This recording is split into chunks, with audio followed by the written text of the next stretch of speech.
Hello, listeners. Welcome to another episode of the ENSign podcast. This is the third in the series on tax pitfalls to avoid. Today's episode is entitled Pitfalls to Avoid After Receiving a Tax Objection Decision. Returning as a guest is Cletus Banseh, who is a partner in the tax practice of ENS Ghana. Cletus, welcome again. Thank you very much, David. Very happy to be back to discuss this very interesting part of our tax law. It is. I'm glad you're back. So in previous episodes, we've talked about everybody's first dance with the GRA, Ghana Revenue Authority. That's when they come and do a tax audit. We've talked about essentially challenging or protesting against a tax audit at the objection stage before the Commissioner General of the Ghana Revenue Authority. I might be saying CG for Commissioner General and GRA for Ghana Revenue Authority. Yes, certainly. Okay, so let's kick it off. Let's say that the CG rules against the taxpayer in the objection. Is that the end of the road? Or can the taxpayer do anything else if they're still unhappy with their tax liability? It's not the end of the road for the taxpayer.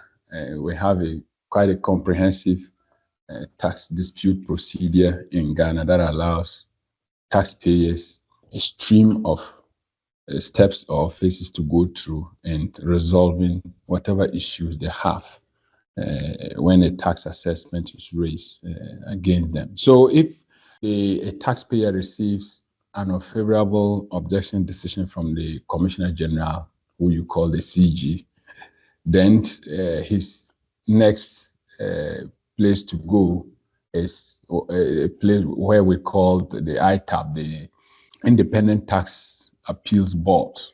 It's a new creature, and that's the next phase. Previously, the taxpayer would have to go to the High Court, but we now have this new body that sits between the decision of the Commissioner General and then the High Court.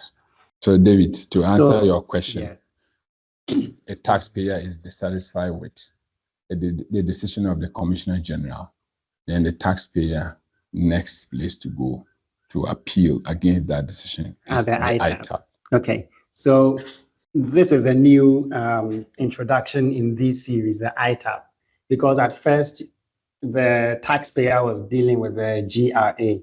Then at the second instance, they were dealing with somebody new, but he's still the head of the GRA, that's the Commissioner General. Now you talk about an independent board. So what's the constitution of this board? Yes, so in the tax dispute process, moving to the ITAB is the first step where the taxpayer gets to move outside the tax authority to have a case heard. The ITAB is composed of a number of representatives because the intention is to have various people from different institutions, from different backgrounds, social background and tax practice, to be able to determine whether the decisions of the tax authorities are right or wrong. So first, the ITAB has a chairman, and that chairman must have at least 10 years tax practice and must also have at least 10 years standing at the Ghana bar, or must be a retired justice of the Superior Court, justice in Ghana. Then it also has at least 2 persons who have the same qualifications as the chairman. And this is so because the ITAB has a number of people and they can empanel 3 people to hear a particular appeal. Okay. So anytime a particular panel is sitting and the chairman is not in that panel to chair, then a person who has the qualifications, like as the chairman, will be the one to preside. So that's the reason why the other two persons or people must have the same qualifications as the chairman. Then it also has two retired officers of the Ghana Revenue Authority who are from the Chief Revenue Officer and above, and tax consultant or practitioners. Then we have some institutional representation, and we have two reps from the Chartered Institute of Taxation Ghana, and we have two reps from the Institute of Chartered Accountants Ghana. Then we have two persons from the private sector who must be women, because the intention is that if we don't make this deliberate intention, you may have all these reps and we may not have a woman as part of the team. So the two reps who must come from the private sector must be women. So these are the people with varied background from different institutions who come together to form the ITAB. Great. It's gratifying that we recognize that it's important for women to be on this panel.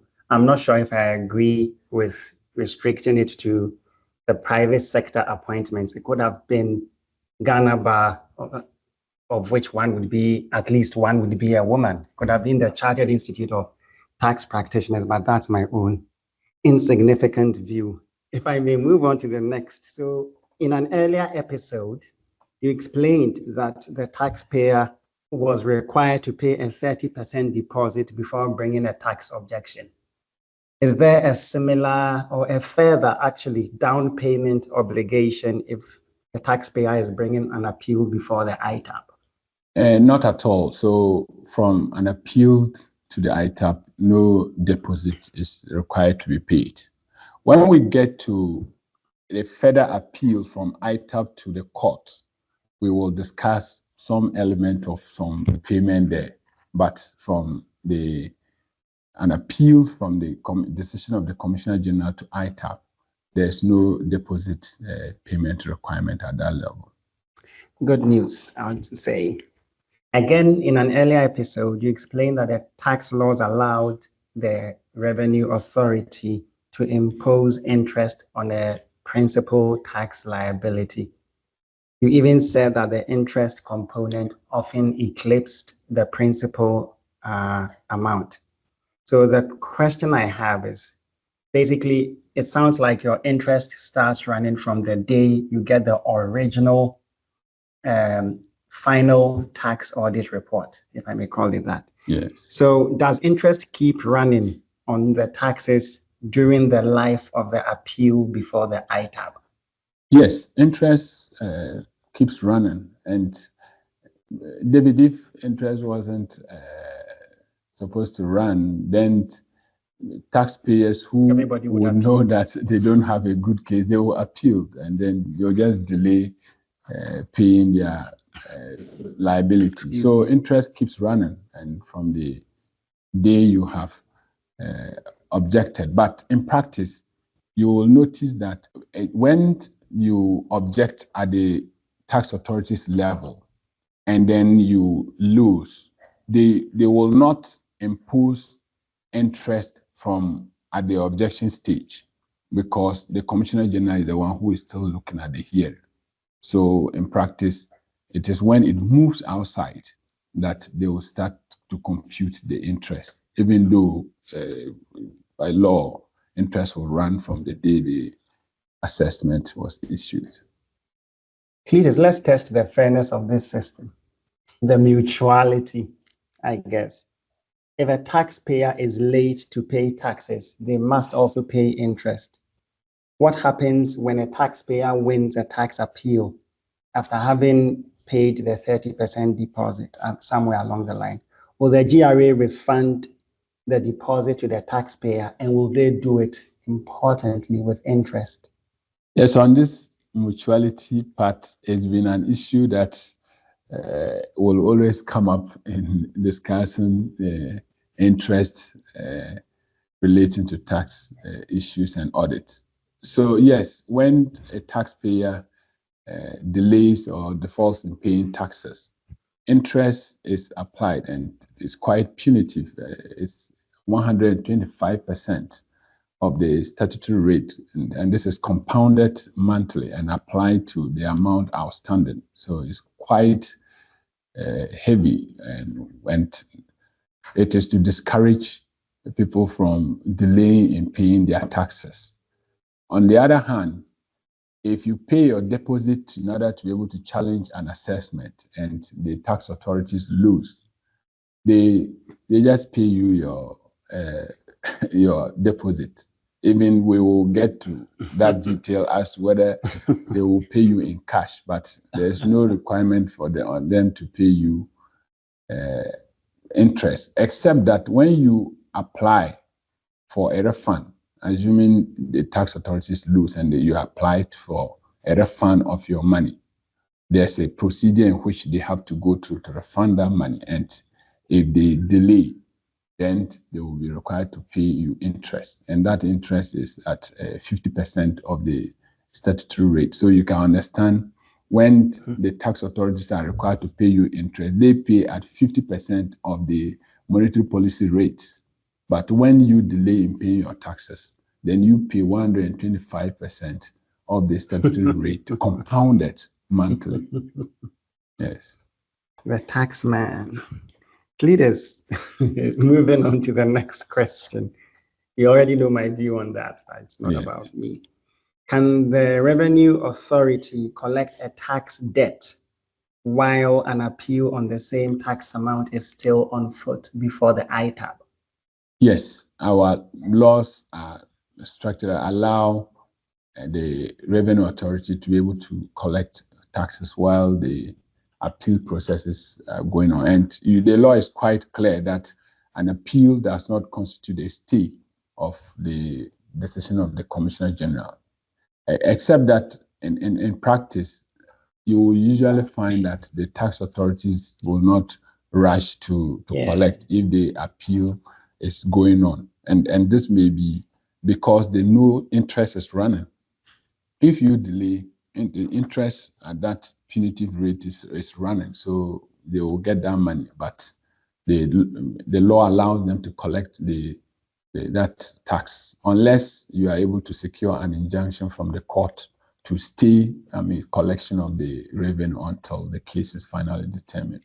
So that was what I was going to ask next. So there is if you like, the possibility to go to court to obtain an injunction while an appeal is ongoing. Yes, you are able to go to court to explain obtain your case. A case and obtain an injunction. The court will look at it, and if they find that you have quite a compelling case, then they are able to injunct the taxman. Yes, injunct the commissioner from collecting the tax. Okay, so we've talked about the ITAB, its purpose, its composition, I guess some of its powers and all. That's all great. But word on the street is that the ITAB has not commenced operations. So everything we've discussed is pretty much a process on paper. If it's not, in other words, the ITAB is as yet a paper tiger. So can the dissatisfied taxpayer then skip the ITAB and appeal straight to the courts? This is another dicey area in our current tax dispute process, because the ITAB is there, the members have been sworn in and they are there, except that ITAB has not commenced operations.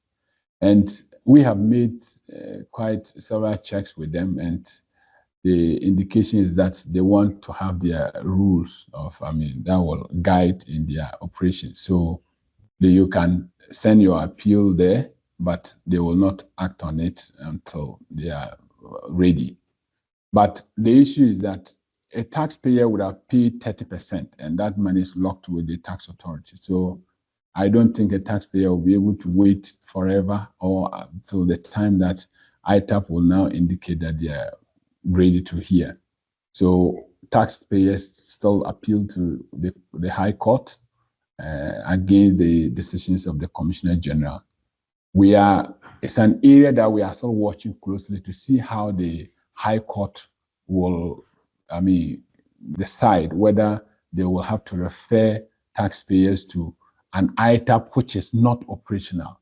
And that may actually be seen to be some form of injustice, because you are virtually telling the taxpayer that go back to an area where nobody will hear them.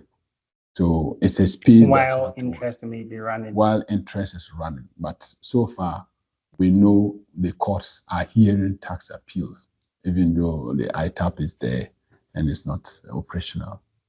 Okay. I guess we'll bring this episode to an end there, this episode on the ITAB.